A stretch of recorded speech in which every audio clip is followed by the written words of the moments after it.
Hey everybody, what's going on? It's Burt Crown coming to the YouTube video, and today we are going to be discussing how to build a team, how to build multiple teams on one account, and how to flip-flop between teams, for whatever you may be looking to do with objectives or rivals or champs or squad battles. If you have different teams that you play different ways and you're sick of changing them in and out in individual spots, taking forever, there are ways to build teams quicker, so you can just flip-flop your entire team all in one button. Or, how do you build a team? What do I need to do on my right side, my center, my left side? How do I set up my power play? What do I build my teams like? So we're going to talk in this video about how to build teams to play, online and offline. And we're going to talk about how to build multiple teams so you can flip-flop between them quick, easy, and save yourself time. Let's get into the video, guys. If you do enjoy it, give it a thumbs up. Hit in the comment section down below what you think about this video. Did you enjoy it? And did you know everything about making teams and flip-flopping like this? Or was this new to you and you were wondering how to do it? So enjoy the video, guys. Let's get at it. So first I'm going to talk about just the team build in general, and then we're going to go to how to build multiple teams and why you would build multiple teams. So first, how to build a team in general. You're going to see here that I have a couple of things on my first line. One, I have Panarin, who's a good playmaker, but he's also a speedster, right? He's not the smallest, right? 6 foot is a good size. He's got a good shot for accuracy, and he's a speedster, which means he's really fast with the puck. He's got 1T if you want to activate that. So he would be a really good puck carrier, and he'd be really fast at getting the puck down into the zone. And his shot is still reliable enough that he can put the puck in the net, making him my first line winger. Then when it comes to Jack Eichel, he's got good speed, again, keeping him on the top line with that speed and his shot. You're going to notice that the first line is all good at everything, and as you move down your lineup, they're going to get better, and specifically better at one thing for that line. So then we got Jack Eichel, big, fast, good shot, and 82 on faceoff is still good enough that if you do the right counter, you'll win it. And then Danny Heatley. He's not as fast, but that's okay. We've got 2 speedsters on this line, but what he is he's very big, and he's got a very good shot with good puck handling. So what's Danny Heatley going to be on this line? He's going to be the puck carrier in the offensive zone. So if I got to get the puck behind the net, or if I got to cycle the puck around, I'm going to get it to Danny Heatley because he'll be able to protect the puck with his big frame to get the puck to an open man for a 1T, or to get the puck to an open man that could maybe wiggle in and get a shot off with a nice play. So we got 2 speedsters that have good size and good shooting, and then we got a big guy still with okay speed, but with a great shot as well, so he can be a threat. So the top line is big, fast, and all can shoot, but we got one really big guy for puck carrying. And then the second line, we're going to stay with that speed. 6 foot, again, not the biggest, but still okay. He can hold his own, right? Remember, I'm not mentioning names here. I'm mentioning size, speed, shooting, and you can fill in the name whoever you like. But we got speed with an okay shot, okay hands. And then here we got 83 face-off, so he can play on the dot with a really good wrist shot / snapshot, because snapshot falls under the wrist shot. He's not really the fastest, but that's okay. As we come down the lineup, you got to sacrifice. So we got William Nylander has the speed, Austin Matthews has the shot. And then we're going to come in and hit you with the size of Matthew Knies.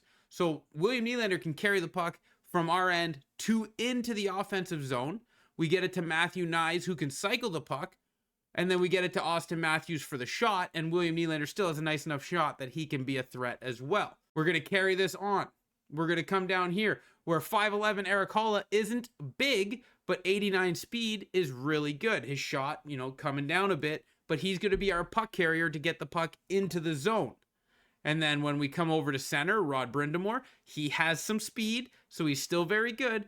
87 faceoff, so he's still very good on the dot. So now we got a puck winning centerman, and he's still got enough speed that he can be a threat to carry the puck out of the zone. Every line needs a shooter and some size. Ours is Ovechkin on the third line at 238 pounds, 6'3", with 90 shooting. Again, here's our threat. We get the puck into the zone. Here's the threat we're looking for to score. And then it's the same build all the way down, sacrificing as you get down there, right? We got some size with some speed. We got some size that can win draws. And then we got some speed just to get the puck in the zone with Jonathan Drouin. And then on defense, we're going to match up size and speed. So we got fast Makar with big Chara. And then we don't really have much more size to add here. So we're just going to go speed and speed, you know, to help us out, get the puck when we need to, when we need a puck skating defenseman.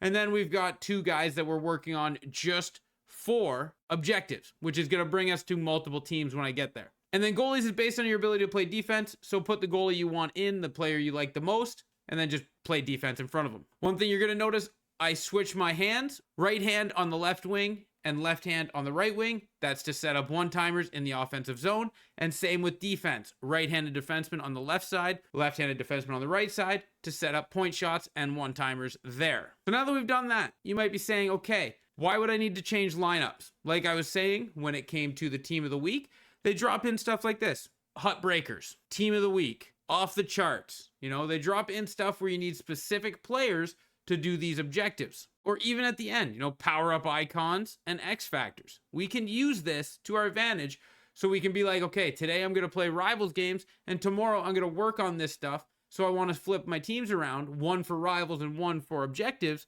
but I don't want to spend all day changing my lineup. Well, you don't have to. You can go in here. You can go under Manage Lineups, under My Team up top, Manage Lineups, and that'll bring up this screen.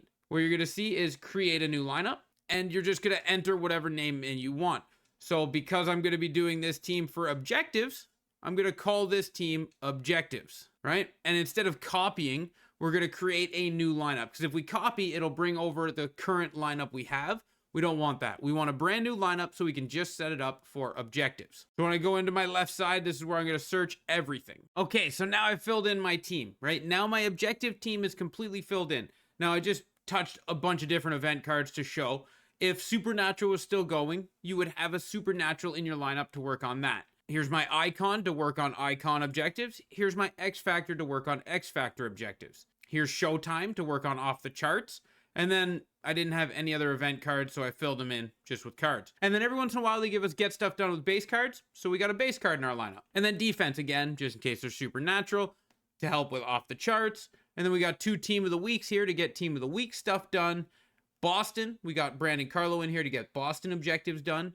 And then we got another X Factor to help out there. And then to help the games go by quicker, if there's any games with Team of the Week, I have Team of the Week in here, and then I have my base card in here if there's base card games as well. So that's my objective lineup. As you see here, the objective lineup's good to go. And if I started going into squad battles, I could play this objective out, get all my objectives done while I'm playing squad battles. But let's say I've played some squad battles, I'm ready to go online. I don't want to have to go through switch all that. You don't have to. You go to Manage Lineups, and now that you got both your teams, you go to Change Active Lineup. And then all you're going to do is change from your objective lineup with the check mark. You're going to go to your active lineup, and to change your teams, you're going to see here objectives has a check mark. That's your active lineup. You're going to hit starting lineup, which is the one you want to run in Rivals. You could rename it to Rivals if you want, and you're going to make that active lineup. That's going to change the check mark to your starting lineup. And then when you back out of here, you're going to see now that that team is what you have set up and ready to go. So you could go into Rivals with your team that you have going. And what this is going to do is this has all your AP activated. This has your strats this has your synergies activated without having to go and mess with all of that, right? The only thing that this isn't going to change is your strategies, right? So you're going to have to go to strategies and change those based on how you want to play. But chances are you want to play with the same strategies for either team. You just want different teams to get different objectives done. But hey guys, that is how I build my teams. How I want to have my puck carriers, how I want to have each lineup set up to help me in the offensive zone, and how to change between lines quickly to save yourself time and tedious team building, where if you just build one team, and then when a new objective comes out, you change your team to your active objective team, and you take off the old cards, and you put on the new objective cards. That way you have a new current objective team ready to go that you can just flip-flop back and forth. Changing it once a week is better than changing it every day. Thank you guys for watching this video. I hope this truly does help on how to make your teams and how to make stuff better. But hey, thank you for watching this video, guys. Until next time, ciao, ciao.